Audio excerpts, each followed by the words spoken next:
Alguns versos bíblicos apontam para o caminhar da esperança, né? De você caminhar na sua... E usa esse termo, e é interessante como no Evangelho de Mateus, e também na Epístola, nós não sabemos quem é o autor de Hebreus, diz que caminhar na esperança nos permite viver em santidade.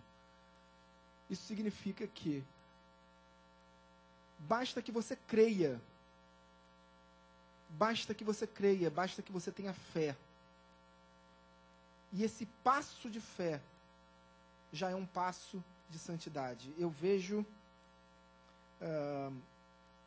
dentre os judeus um povo, evidentemente que no judaísmo, em Israel, existem 3 categorias de povos. Os israelitas, de modo geral, aqueles que são especificamente chamados de judeus e aqueles que são especificamente chamados de sacerdotes.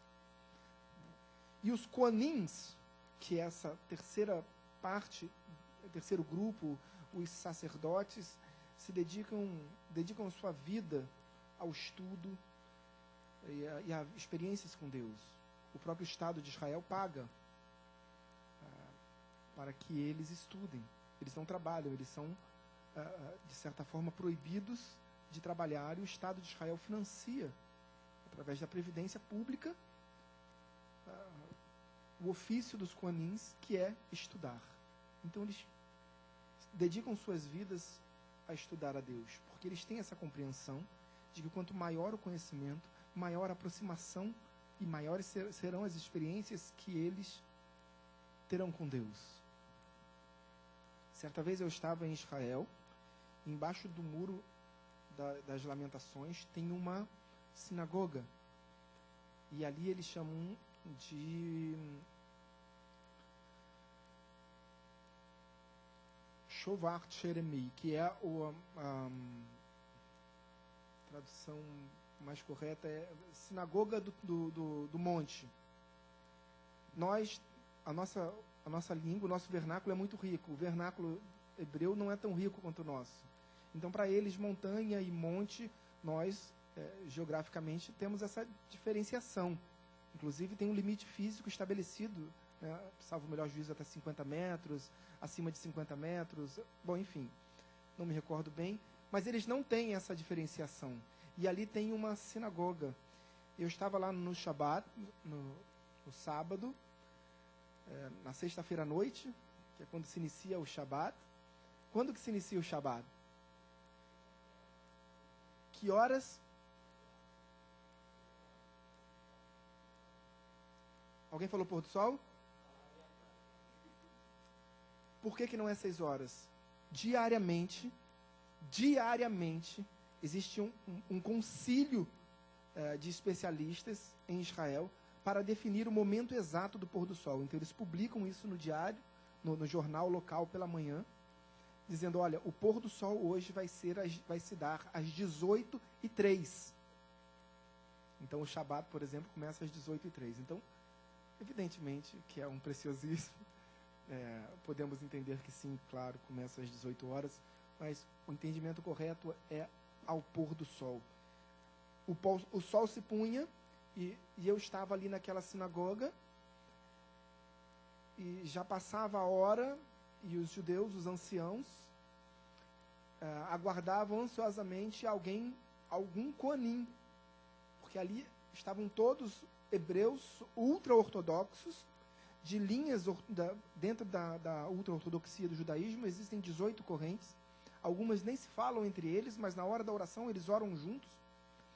Mas para orarem, eles precisam abrir o rolo, o sever, o rolo da Torá. E o rolo da Torá, o rolo maior, aquele que é escrito à mão, em couro, ele é chamado de a rainha da Torá pelos hebreus. Mas eles não podem abrir o rolo da Torá. Eles não podem abrir a Bíblia para ler. Só um Koanim tem autoridade para abrir. E eu estava, quando eu entrei, já era mais ou menos o horário do pôr do sol, e eles vieram na minha direção, perguntando se eu era um Koanim, se eu poderia abrir o rolo da Torá. E eu disse que eu não era um Kohanim. E eu vi pessoas com 70, 80 anos de idade chorando, porque eles estavam esperando o Kohanim. E de repente entra um Kohanim naquela sinagoga. Um menino que devia ter aproximadamente 11 ou 12 anos de idade. Creio que pela cultura judaica hoje, ele precisaria ter 12 anos. Mas eu tenho aquele menino na minha mente, eu olho para aquele menino, parecia que ele tinha 8. Mas enfim, ele devia ter 12 para poder abrir, porque o bar mitzvah do menino hebreu é do sacerdote aos 12 anos. Então, ele entrou e com uma autoridade suprema, sem nem cumprimentar as pessoas, sem falar com ninguém, ele entrou e foi direto para a rainha da Torá, para o rolo maior. E quando ele colocou a mão no rolo, vieram os ajudantes, porque o rolo é enorme e ele certamente não conseguiria abrir sozinho. E ele começou a desembainhar o rolo, a abrir o rolo, a desenrolar. E ali pessoas se jogaram ao chão, chorando, emocionadas, porque tinham acesso ao que hoje nós temos. Por que eu dei esse exemplo? Porque o exemplo deles de busca por santidade é um exemplo para a igreja, sim. Questionamos muitas vezes a cultura judaica. Eu disse hoje pela manhã que eu questiono também muitas vezes. Tem um exemplo de que os judeus não se assentam à mesa com uma nota de $1, porque na nota de $1 vem escrito em God we trust, em Deus eu acredito, em Deus eu confio. E como tem ali a palavra Deus, eles não se assentam à mesa.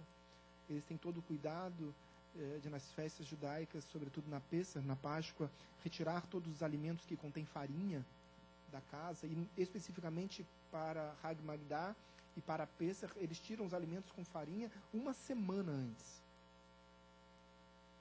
Uma semana. E para Shag Matzot, que é a festa dos pães asmos também, ela dura uma semana.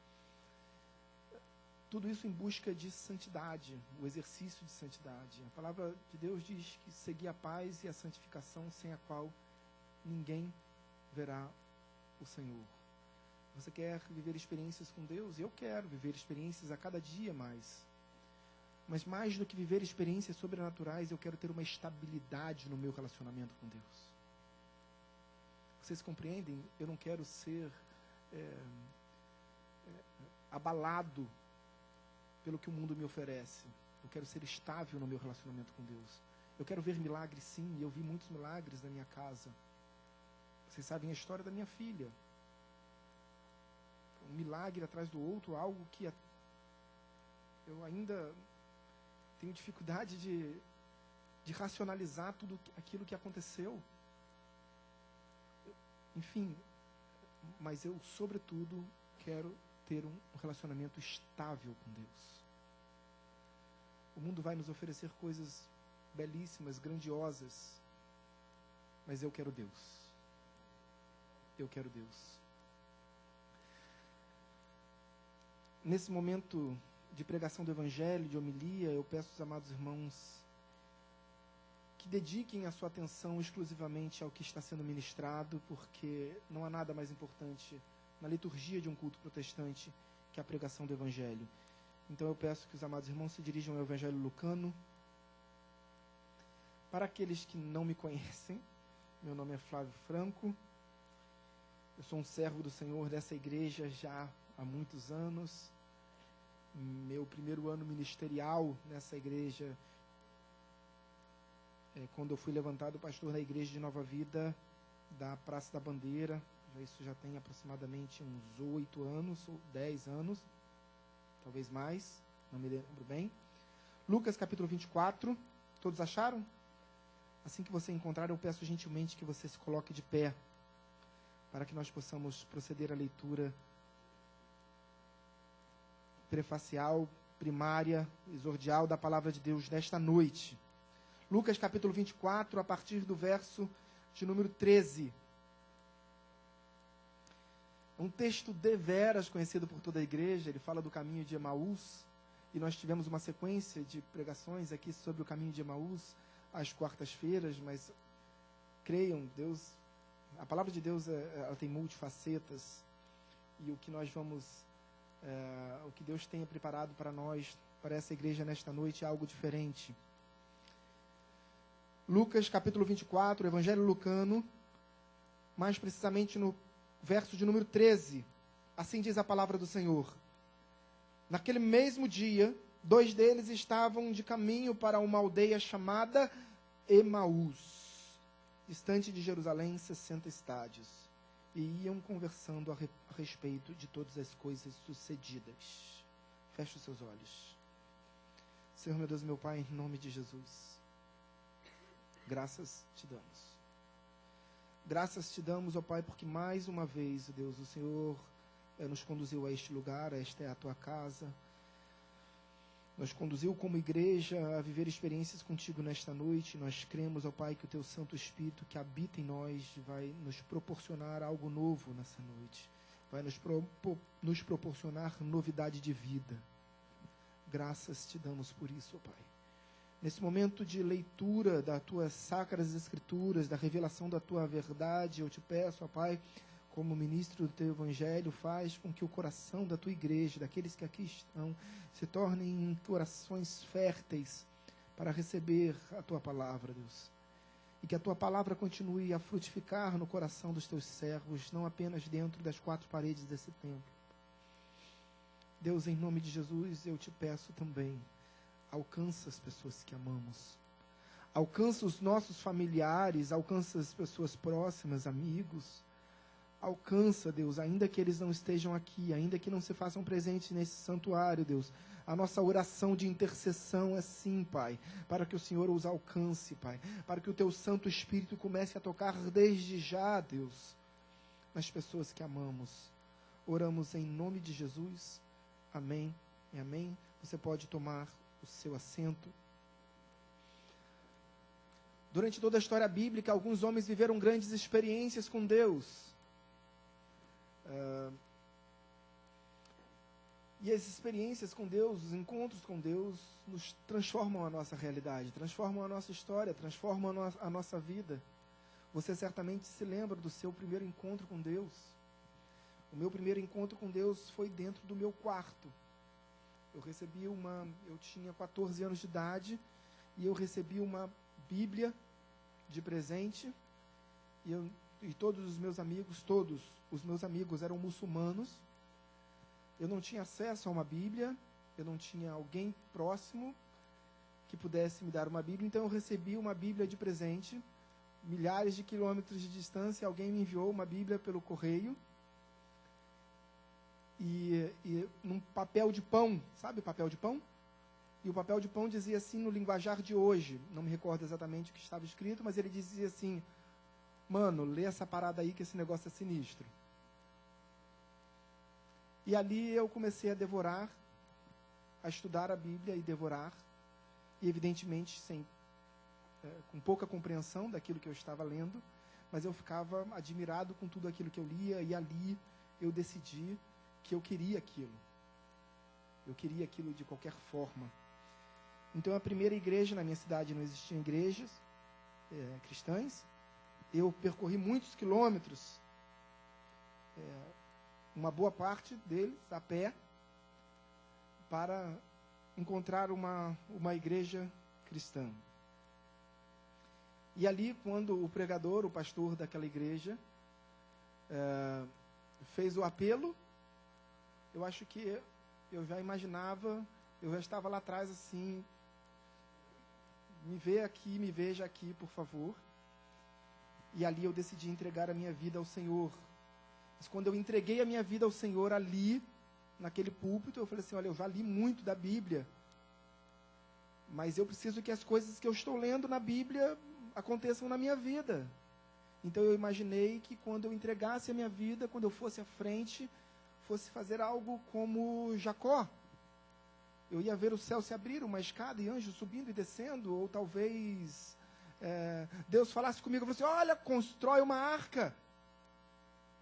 Ou então eu tivesse a visão de Isaías, quando Isaías capítulo 6, Quando diz lá o texto, no ano da morte do rei Uzias, eu vi o Senhor assentado sobre um alto e sublime trono. Sobre aquele trono tinham anjos, serafins. Cada um tinha 6 asas, com 2 cobriam o rosto, com 2 cobriam os pés e com 2 voavam. Ele diz, a aba de suas vestes enchiam o templo e toda a casa está cheia da sua glória. Eu falei, eu quero uma visão assim. E eu imaginei que quando eu entregasse a minha vida ao Senhor, na igreja, com 14 anos de idade, eu fosse ver algo semelhante. Então, foi de certa forma decepcionante, porque nada aconteceu. E eu falei com um missionário da Jocum, vocês conhecem a Jocum? Então, eu conversei com o missionário da Jocum, que me mandou a Bíblia pelo correio. Nós nos encontramos meses depois, e ele me levou nessa igreja. Nos encontramos lá, aliás. E eu demorei 2 dias para chegar na cidade. 2 dias para chegar naquela cidade, para encontrar aquela... Porque eu perguntei para o caminhoneiro, eu fui para a estrada pegar carona, com 14 anos de idade, e eu perguntei para o caminhoneiro se ele ia me levar naquela cidade. E ele me levou para uma cidade com um caminho diferente. Então, demorei, mas eu consegui chegar. E todo aquele processo para chegar na igreja foi algo muito difícil. Então eu falei assim, é um desencontro. Eu falei assim, eu sei que quando eu chegar lá, se tem essa dificuldade para chegar, quando eu chegar, o céu vai se abrir, vai ser algo incrível. Então, quando acabou o culto, eu falei para o missionário, ele me abraçou, e disse, olha, parabéns, foi a maior decisão da sua vida. Eu falei, tá bom, mas olha só, eu vou ser bem claro, não aconteceu nada. Não aconteceu nada. Como não aconteceu nada? Eu vi que você levantou a mão, foi lá na frente. Pois é, mas quando eu cheguei lá na frente, o pastor orou por mim e você não aconteceu nada. Aí ele perguntou para mim, mas o que era para acontecer? Eu falei, não sei, você que tem que me dizer o que era para acontecer. Eu falei, olha, senta aqui, vamos conversar. A sua vida com Deus depende da sua vontade, é um ato volitivo, é um ato pessoal. Você quer viver experiências com Deus? Buscai a paz, buscai a santificação, sem a qual ninguém viverá experiências com Deus. Mas é um ato da sua vontade. E isso basta. Não precisa de milagre. Não precisa do céu se abrir. É evidente que as bênçãos hão de acompanhar aqueles que creem. Mas não precisa. E se Deus não te abençoasse?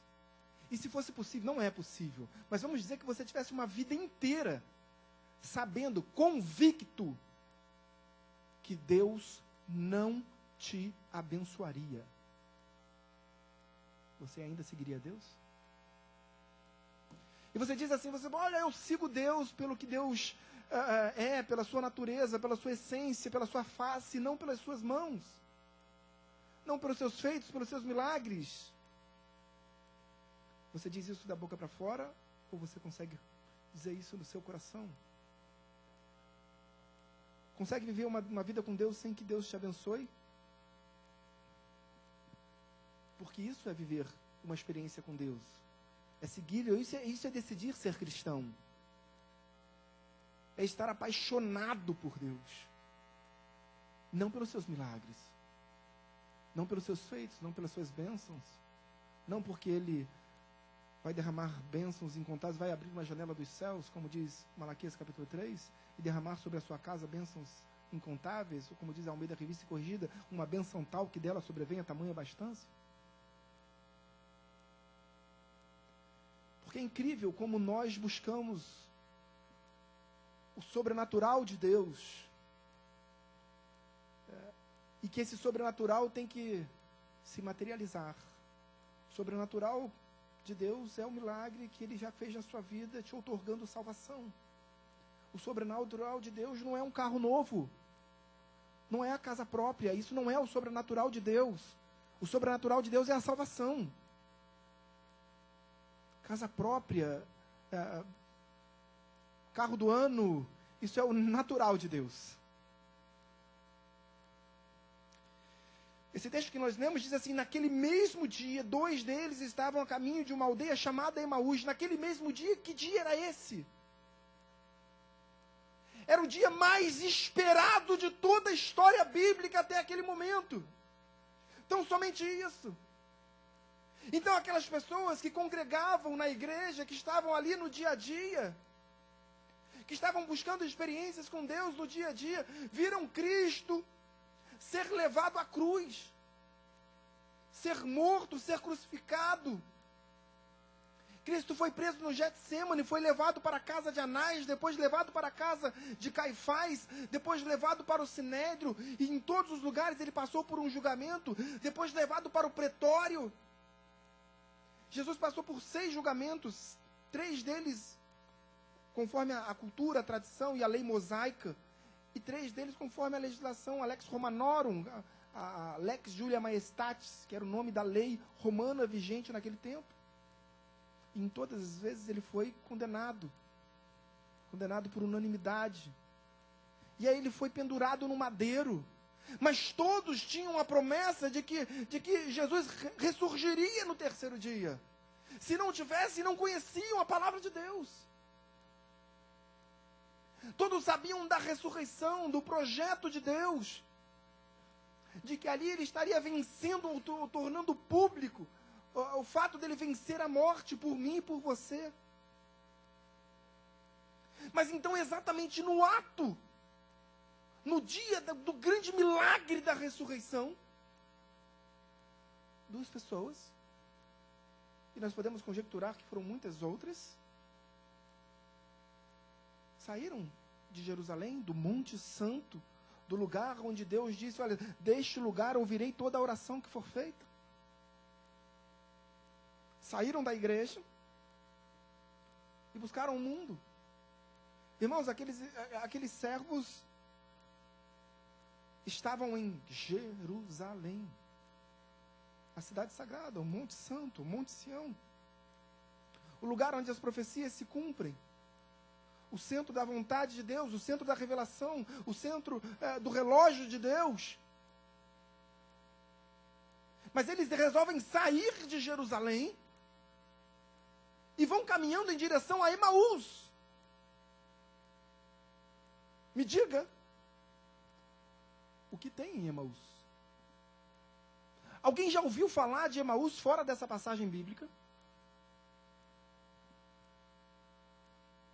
Emaús não existe nem mesmo nos dias de hoje. Nós temos lá o vilarejo de Betânia. Nós temos outros vilarejos que ficavam ao redor de Jerusalém, mas Emaús não existe. Não tinha valor algum, não tinha sentido algum. Não tinha nada em Emaús. Aqueles homens não buscavam algo em Emaús, mas buscavam apenas se desencontrar, sair de Jerusalém. O objetivo não era estar em Emaús, o objetivo era sair de Jerusalém.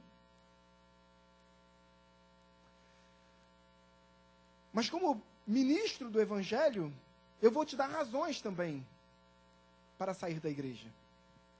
Eu vou te apresentar algumas razões. E você decide, porque a decisão é somente sua e não é minha, e ninguém pode decidir por você. E você decide se você quer continuar na igreja ou não. Eu vou te dar um tempo para pensar. Pensa na sua vida, pensa se vale a pena estar aqui. Porque ao passo que a Bíblia te apresenta inúmeras razões, e bastava uma delas para que você estivesse aqui, entregando a sua vida ao Senhor e adorando, é preciso que você ouça, quando o Senhor foi questionado sobre os mandamentos, aqueles remanescentes de Êxodo 20, dos 10 mandamentos, aí, no período da graça, e vejam, que o autor de Hebreus diz que o agulhão do pecado é a lei.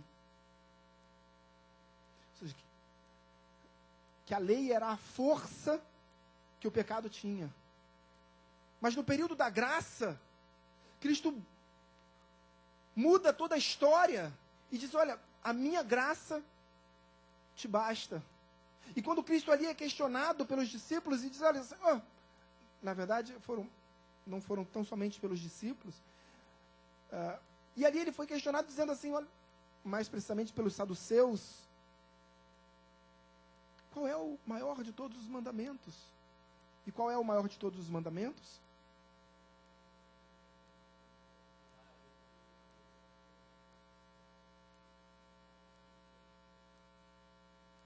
Mais alguém?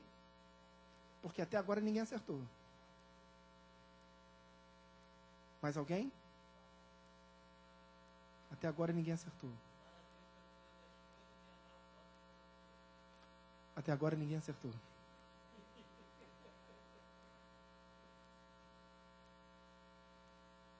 Marquinhos acertou.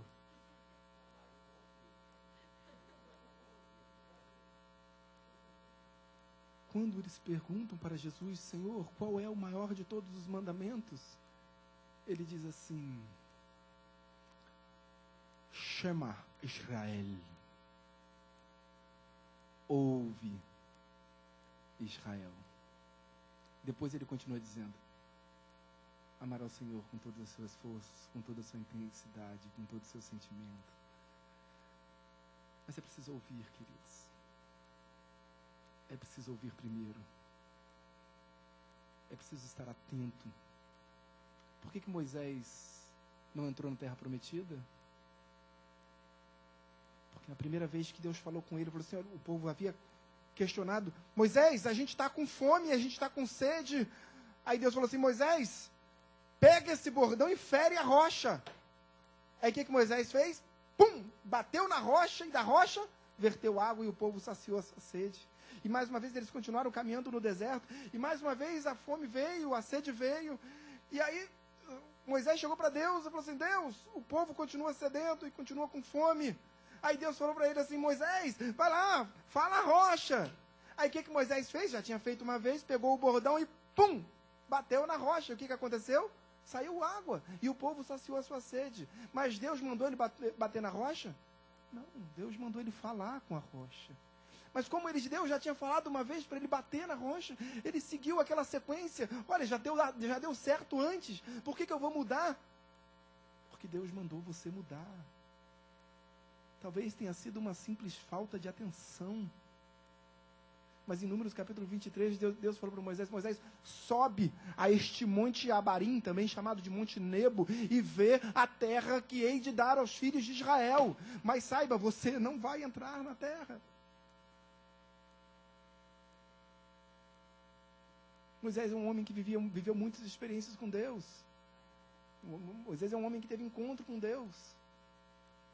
Moisés é um homem que lutou pela sua casa, pela sua família. A ponto de Êxodo, capítulo 32, verso 32, ele diz, Senhor, perdoa os pecados da minha casa, da minha família, senão também não perdoa os meus, não. Assim, risca o meu nome do livro da vida. Moisés diz para Deus, eu não quero ser salvo se o Senhor não salvar a minha casa. Quem tem autoridade para dizer isso para Deus? Talvez você não precise dizer com essas palavras, mas questione Deus, fale com Deus. Lute pela sua casa, pela sua família, pelos seus próximos, pelos seus. Mas o que havia naquele lugar, em Emaús, que exatamente no dia do grande milagre da ressurreição, eles decidem se retirar. Mas diz o texto, iam conversando a respeito de todas as coisas sucedidas. 2 Timóteo capítulo 2, verso 16, Paulo orienta Timóteo, irmãos. Timóteo era um homem muito singular, biblicamente, não há outro como Timóteo. Como nós podemos descrever Timóteo? Timóteo era um jovem que, quando chamado no ministério, tinha aproximadamente 17 anos de idade. Quando Paulo escreveu a primeira epístola a Timóteo, Timóteo devia ter algo em torno de 22 anos de idade, assumindo a igreja de Éfeso. Timóteo já como pastor da igreja de Éfeso. Só que a igreja de Éfeso, naquele tempo, já se tornara a maior igreja cristã contemporânea daquele tempo. Vejam, maior que a igreja de Antioquia, que era a igreja mãe, igreja sede do próprio apóstolo Paulo, e muito maior, seguramente muito maior, que a igreja de Jerusalém, que foi a primeira igreja do apóstolo Paulo, quando ele foi expulso daquela igreja. Aí vocês imaginam um jovem de 22 anos que o próprio Paulo diz, olha, meu filho, maneira na academia, essa bomba, você está muito preocupado em ficar fortão. para de tomar bomba. Paulo também se preocupa com a saúde. Ele diz, olha, toma um pouco de vinho por causa das suas enfermidades. Mas diz assim, meu filho, olha para a igreja. Olha para a igreja. Se preocupa com a igreja. E aí imagina aquele pastor de 22 anos olhando para uma igreja em que ele olha no primeiro banco. Quem estava no primeiro banco? Maria, mãe de Jesus. Ao lado dela, João, o discípulo amado.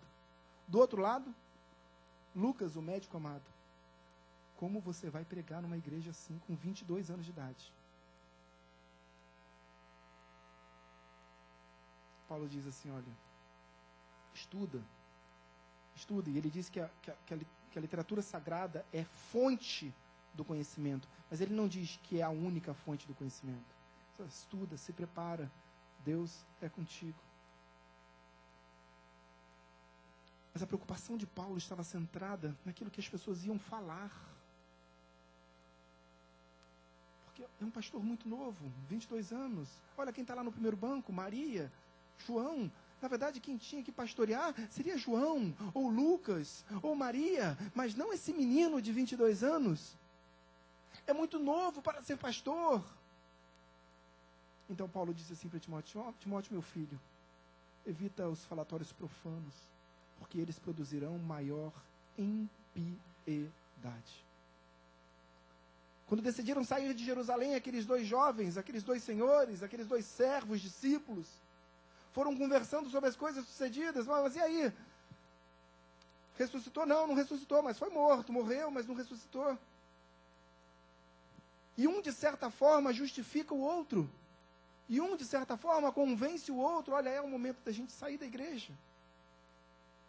As coisas não estão acontecendo, a gente não vê o milagre acontecer em nossas vidas. Então, eu acho que a decisão mais correta é sair da igreja. Eu vou pensar sobre isso. Vocês deviam pensar. Quando o milagre demora muito a acontecer, pensa se vale a pena ficar na igreja. Você veja, os judeus esperando a libertação do cativeiro egípcio. Quantos anos? Deus havia feito uma promessa a Abraão. Abraão, meu filho, Gênesis capítulo 12, sai da tua terra, da tua casa, da tua parentela, deixa a casa de teus pais e vai para a terra que te mostrarei. Fartei de ti uma grande nação, sê tu uma bênção. Quando que a promessa foi cumprida? 700 anos depois. E aí? Está disposto a esperar? Gente, são 700 anos, passa rapidinho.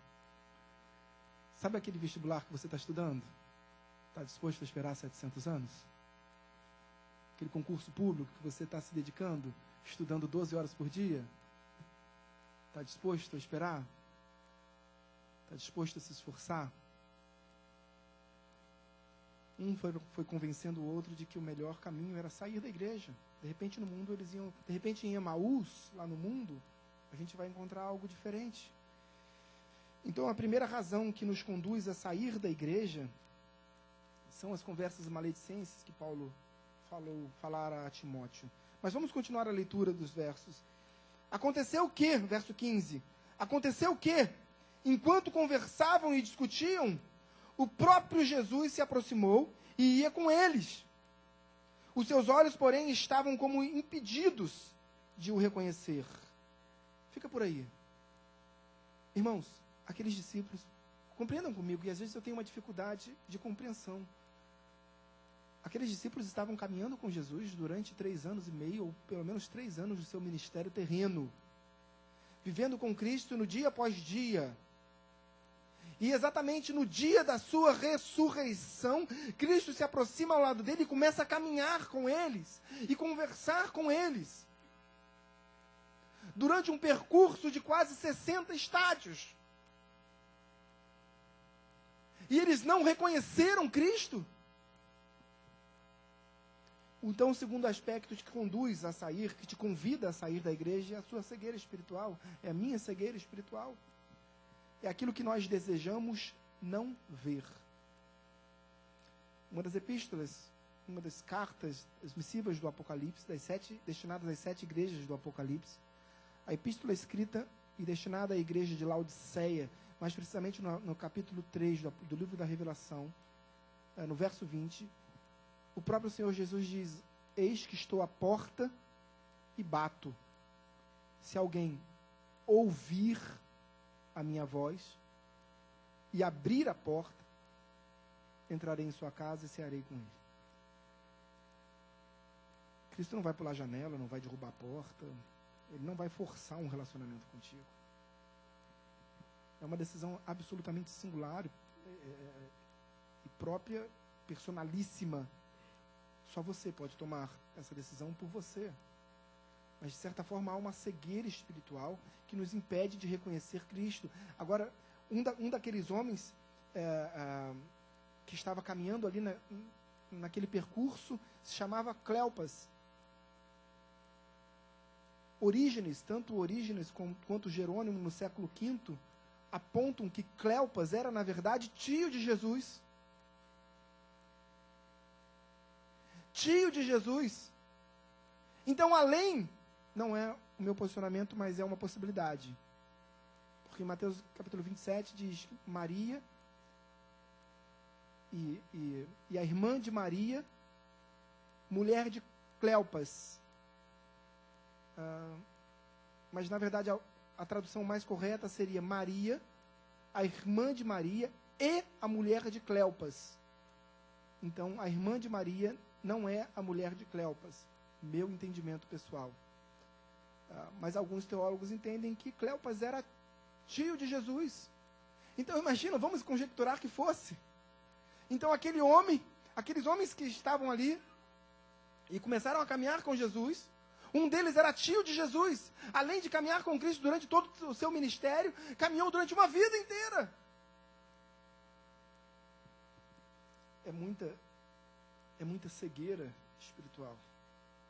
É muita vontade de ver aquilo que o mundo nos oferece e pouca vontade de enxergar espiritualmente o próprio Senhor. Verso 17, continuando.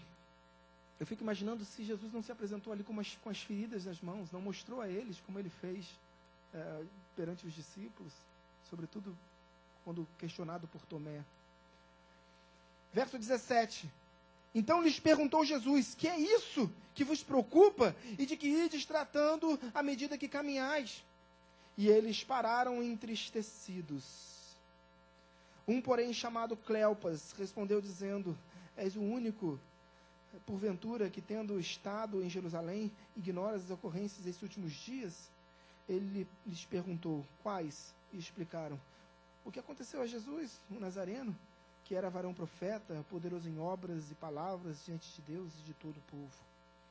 Existem duas questões aqui, queridos. Primeiro é a tristeza.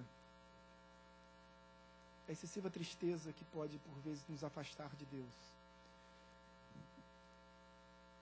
Diante de um tempo de solidão, um tempo obscuro em nossas vidas, um tempo de quase depressão, um tempo depressivo, de tristeza absoluta, nós, por vezes, enquanto alguns buscam a Deus, outros se desviam da verdade. Quando eu recebi a primeira notícia de que a minha filha nasceria com síndrome de Down e má formação congênita de órgãos, e trissomia do 18, trissomia do 21, enfim, e nós percorremos os melhores médicos disponíveis, buscando a palavra de um médico que nos pudesse nos dar um conforto, e ali nós encontramos em Campinas um médico inglês que nos disse que a nossa filha sobreviveria 3 meses. Eu falei assim: isso é um milagre, porque todos os médicos disseram que ela não ia sobreviver. Então, mas eu fui atrás do milagre. Eu fui percorrendo médico por médico, até alguém me dar uma notícia boa. E a notícia boa, ela vai sobreviver 3 meses. E para mim aquilo era incrível. Eu falei assim: se ela vai sobreviver 3 meses, se ela vai viver 3 meses, durante 3 meses eu serei o melhor pai do mundo. Eu estarei ao lado dela naquele leito, eu estarei chorando com ela, eu estarei me alegrando com ela, eu estarei ali, presente, durante 3 meses.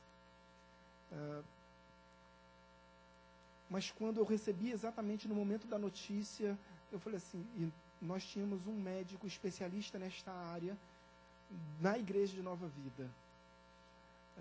Eu estava em outra cidade e fui enviado daqui, da nossa sede, para a igreja de Nova Vida, de lá. E tinha um médico especialista. Eu falei assim, vou ligar para o Dr. Reinaldo, que é um grande especialista nessa área. E a minha esposa falou assim para mim, você não vai ligar nada. Assim, não é hora de ligar para médico. É hora de prantear diante de Deus. É hora de dobrar o joelho.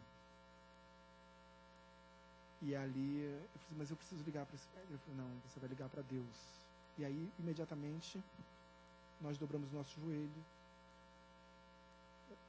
Porque ela, com a sua racionalidade e com entendimento de experiências com Deus, entendeu que no momento mais angustioso de nossas vidas, a gente precisa se voltar para Deus e não deixar Deus de lado.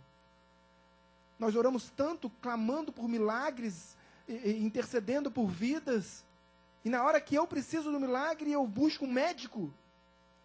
Lícito buscar um médico, mas fala primeiro com Deus.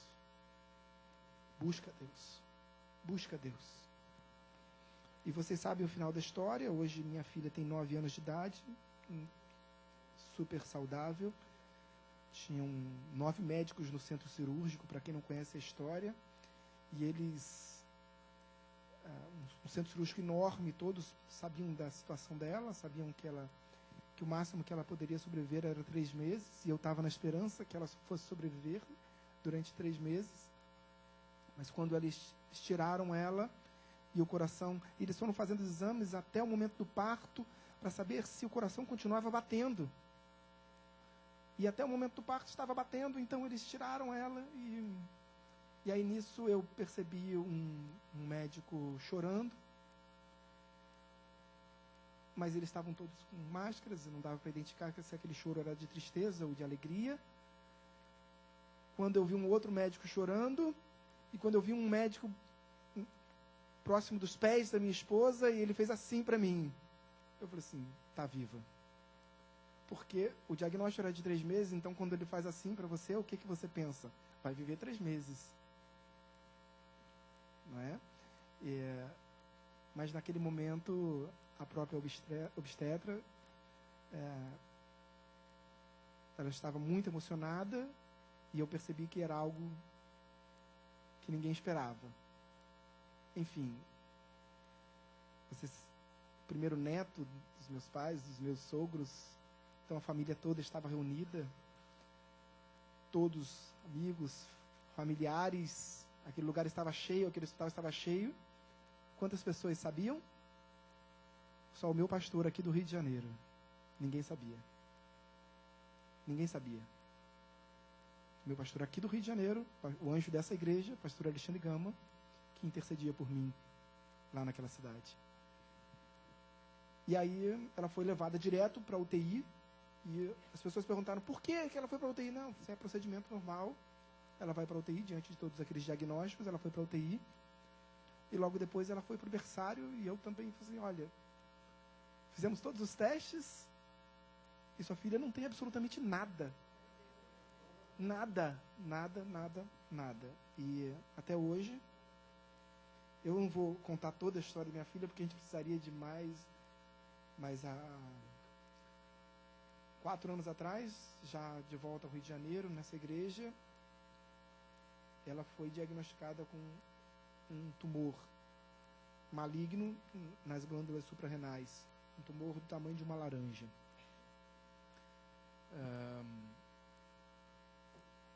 Enfim, não tem tumor, não tem absolutamente nada. Os médicos me pediram todos os exames. O que eu fiz? Porque ali é a prova do milagre. Só de ultrassonografias foram 11. Nenhuma apontando algum resultado bom. Todas apontavam um resultado ruim. Indicavam um diagnóstico ruim. Então eu fui em cartório e autentiquei todas as cópias. E mandei as cópias e fiquei com os originais. Porque eu olho para os exames, eu vejo os exames, e a minha fé é renovada. Aqueles homens estavam buscando, talvez por excesso de tristeza, buscando um saudosismo, olhando, cultuando o passado, porque eles diziam assim, olha, Que coisas! O que aconteceu a Jesus, o Nazareno, que era varão profeta. Como se tudo aquilo que Cristo tivesse feito na vida deles fosse algo sem valor. Eu vou avançar, porque senão eu vou tomar uma bronca do pastor depois, por causa do horário. Verso 21. Motivo para você sair da igreja. Também, outro motivo. Ora, nós esperávamos que fosse ele quem havia de redimir Israel. Mas depois de tudo isso, é já o terceiro dia, desde que tais coisas sucederam. Eles estavam decepcionados. Eles estavam buscando, depositando esperança em homens, em coisas, em fatos, em acontecimentos. E nós nos decepcionamos com homens. Nós nos decepcionamos com coisas, com eventos, com fatos. E é absolutamente natural, mas entrega a sua vida ao Senhor. Porque se você continuar depositando a sua esperança num pastor, num líder, você vai se decepcionar. E não é uma profecia, é algo certo, querido. Em algum momento você vai acabar se decepcionando. Vai se decepcionar, entrega o seu caminho ao Senhor, e ao Senhor pertencerá o seu caminho, e estão somente a Ele. Siga líderes, sim. Seja imitadores de líderes, sim. O próprio Paulo disse, sede meus imitadores, assim como eu sou de Cristo. 1 Epístola aos Coríntios, capítulo 11, verso 1. Sede meus imitadores. Mas o próprio Paulo errou. O próprio Paulo errou. Quantas vezes Paulo errou? Então a decepção, a perda de esperança, às vezes... E ele diz assim também, nessa passagem, assim, olha, já é o terceiro dia. Por que ele diz isso? Porque os judeus creem que a ressurreição só pode acontecer da passagem para o terceiro dia. Porque o espírito ainda está no corpo, ligado à alma. Após o terceiro dia, o espírito se desliga. Isso não é bíblico, tá? Eu estou dizendo pela fé judaica, conforme a interpretação deles. Eram judeus, ainda que cristãos, eram judeus. Viviam conforme a fé judaica, os ensinamentos judaicos. Então, quando deu o terceiro dia, eles perderam a esperança. Mas tinham vontade de perder a esperança. Era o desejo deles perder a esperança. Porque, olha o que continua dizendo o texto. É verdade também que algumas mulheres, das que conosco estavam, nos surpreenderam, tendo ido de madrugada ao túmulo, e não achando o corpo de Jesus, voltaram dizendo terem tido uma visão de anjos, os quais afirmam que ele vive. De fato, alguns dos nossos foram ao sepulcro e verificaram a exatidão do que disseram as mulheres, mas não o viram. Então lhes disse Jesus, honestos e tardos de coração para crer tudo o que os profetas disseram. Irmãos, Abacuque capítulo 2, verso 4 diz que o justo viverá pela... Hebreus, o autor de Hebreus também repete essa mesma passagem do livro do profeta Abacuque. E nós temos que viver pela fé. Mas fé não é apenas algo que nós esperamos, que torcemos para que aconteça. Fé é certeza. Fé é absolutamente certeza.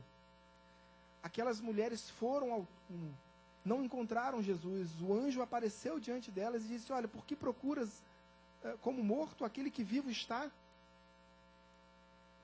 E elas reportaram isso aos discípulos, e ainda assim os discípulos ouviram essa passagem, ouviram o que aconteceu e não creram. O que mais eles precisavam para crer na ressurreição? Se a ressurreição já havia sido profetizada, se a ressurreição havia sido cumprida, realizada a profecia. As próprias mulheres que caminhavam, e dentre aquelas mulheres estava Maria, a própria mãe do Senhor Jesus. Disseram a eles, olha, ele ressurgiu, vivo está. E mesmo assim, decidiram não caminhar com Cristo. Entenderam que não havia mais esperança. E é uma decisão sua. Porque às vezes as coisas começam a ficar dificultosas em nossas vidas e as coisas não acontecem e nos sentimos perseguidos.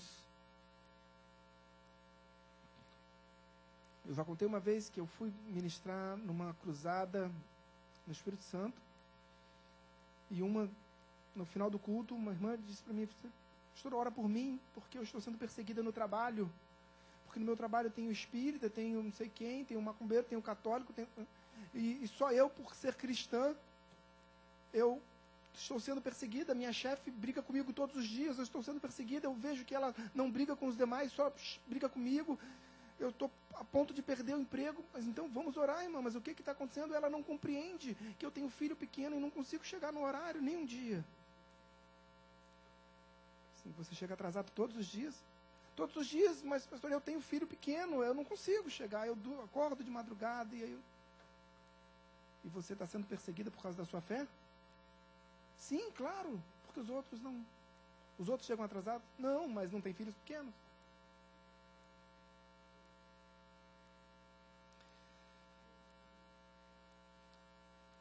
Amados irmãos, eu me recordo de um livro, só para finalizar, um rabino sefardita chamado Mark Duncan, que ele diz assim: o amor não é suficiente. Nós vemos isso às vezes em relacionamentos de casais que se separam, se amando. E ele diz: o amor não é suficiente. Ame a Deus, esteja absolutamente apaixonado por Deus. Ele estava apaixonado por você quando se entregou na cruz do Calvário. Deus, o Pai, estava apaixonado por você e está até os dias de hoje, quando enviou seu Filho unigênito para morrer por morte de cruz, por você e por mim. Mas viva intensamente esse amor. Se dedique a Ele. Se dedique a Ele.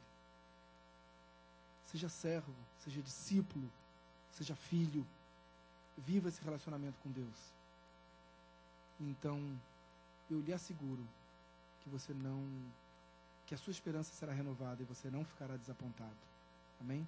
Vamos ficar de pé.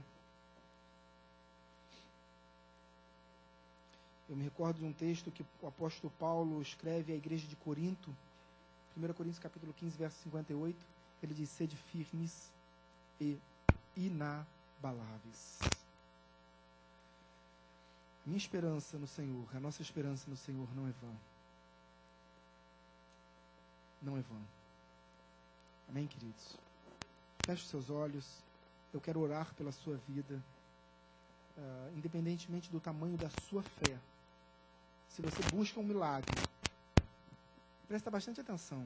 Olha para mim aqui só um instantinho. Eu sei que você tem sonhos, e sonhos são lícitos. Tenha sonhos, tenha projetos. Busque o melhor. Deus quer te colocar por cabeça e não por cauda. Busque ser o melhor no seu trabalho. Eu tenho um cargo de honraria no meu trabalho. Eu sou um diretor-geral de um tribunal federal. E tenho certos benefícios por isso. Mas ainda assim, eu faço questão de ser o primeiro a chegar e o último a sair. Também porque eu sou servo. E eu tenho que ser exemplo. Lutei muito para chegar onde eu cheguei. Mas não é porque eu cheguei que eu vou desapontar Deus nessa caminhada. Tenha sonhos, tenha projetos, busque, lute pelos seus sonhos. Mas é necessário muito esforço. E não desempare Deus, porque Deus não vai te desamparar. Relacionamento com Deus é uma via de mão dupla. Quando Deus se revelou a Isaías, ele disse assim, era Isaías quem estava tendo aquela visão, somente Isaías, ninguém mais estava vendo aquela visão do templo, dos anjos, e ele disse assim, quem enviarei, quem há de ir por nós? Ninguém mais estava ouvindo aquela revelação, ninguém mais estava tendo aquela visão, era só Isaías, e Deus diz assim, quem enviarei, quem há de ir por nós? Isaías podia olhar para o lado, não tinha mais ninguém, era só ele, e ele disse, Senhor, eis-me aqui, envia-me a mim. Deus não vai se relacionar com o templo, Ele vai se relacionar com você. Tem a postura de Ezequiel. Assim, filho do homem, levanta-te, então falarei contigo. Feche seus olhos. Senhor, meu Deus, meu Pai. Obrigado, Deus. Recebe esse louvor. Vamos louvar, vamos adorar.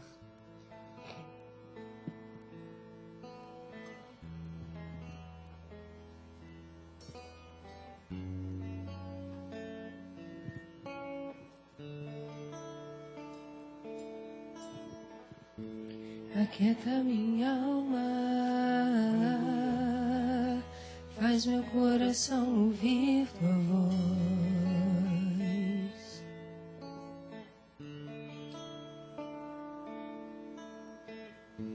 Me chama pra perto,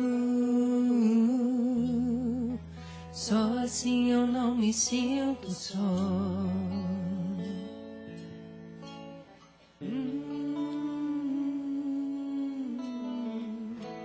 Aquieta minha alma, faz meu coração ouvir tua voz.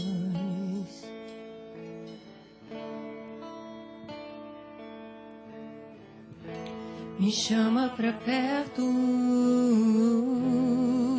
só assim eu não me sinto só.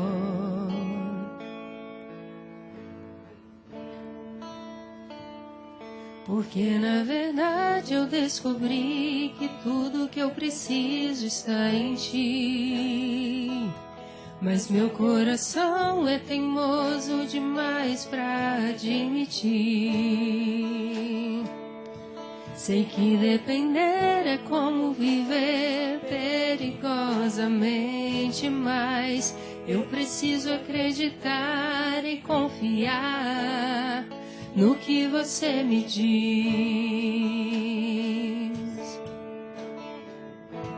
Aquieta minha alma, faz meu coração ouvir tua voz.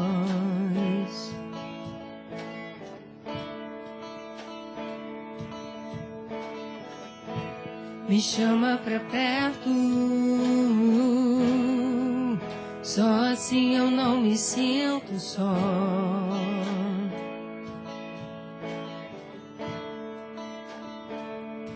Eu sei que mesmo sem entender você está no controle, então me esconda no teu coração, me amarre a ti pra eu não desistir. Eu não quero mais fugir da tua vontade, pra mim eu sei que vai ser difícil, mas você estará sempre comigo. E mesmo que minha alma grite, tente me fazer voltar atrás, eu vou confiar, eu vou descansar, me lançar no teu amor.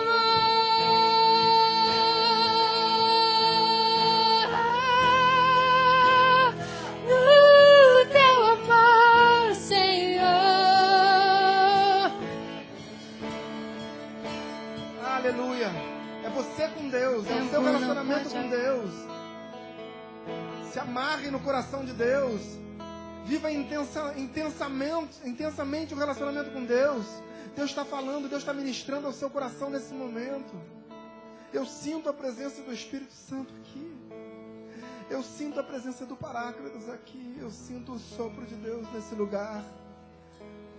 Eu sinto Deus ministrando aos nossos corações. Eu sinto Deus falando com a igreja. Eu sinto Deus realizando milagres, realizando curas, transformando realidade, transformando vidas. Queira viver essa experiência com Deus. Eu vou te fazer uma pergunta, toda a igreja de olhos fechados. Se há alguém aqui que ainda não entregou a sua vida ao Senhor, que deseja também viver essas experiências com Deus, que deseja seguir esse caminho de verdade, de fé, de transformação da história, da nossa história de vida, levante a sua mão aos céus, eu quero orar por você. Apenas se há alguém aqui que ainda não entregou a sua vida ao Senhor Jesus Cristo, levante a sua mão aos céus, e eu quero orar por você.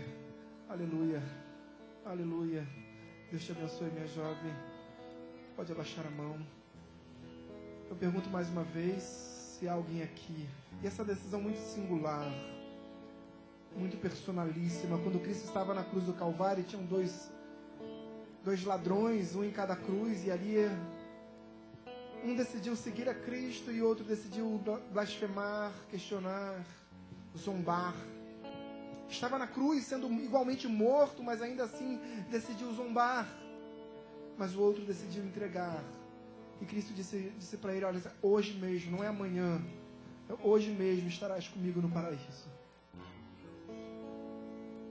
É uma decisão que transforma a nossa realidade. Eu quero chamar essa jovem aqui à frente, para que eu possa orar por você. Deus te abençoe. Eu digo o que disseram para mim há 25, 26 anos atrás. É a melhor decisão da sua vida. Qual é o seu nome? Roberta. Roberta, essa igreja vai orar por você, vai repetir uma oração. Eu peço que você repita essa oração comigo. Mas essa igreja também vai orar com você. Eu peço a toda igreja que repita essa oração de entrega de vida ao Senhor, agradecendo a Deus. Repita assim comigo, Roberta. Senhor, meu Deus. Senhor, meu Deus, toda a igreja, eu entrego a minha vida no teu altar. Senhor, meu Deus, muda a minha história, transforma a minha vida, cura minha alma.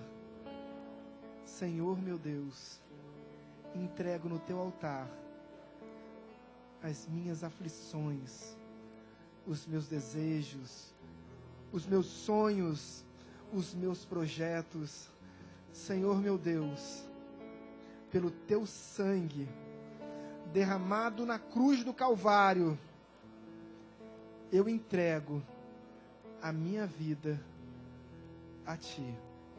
Senhor, meu Deus, cuida da minha casa, cuida do meu caminhar, seja o meu alvo, seja a minha luz, seja a minha direção e o meu caminho. Senhor Jesus, recebe a minha vida e a minha oração, que entrego a Ti neste momento, em nome de Jesus. Aleluia, aplauda bem forte ao Senhor Jesus Cristo.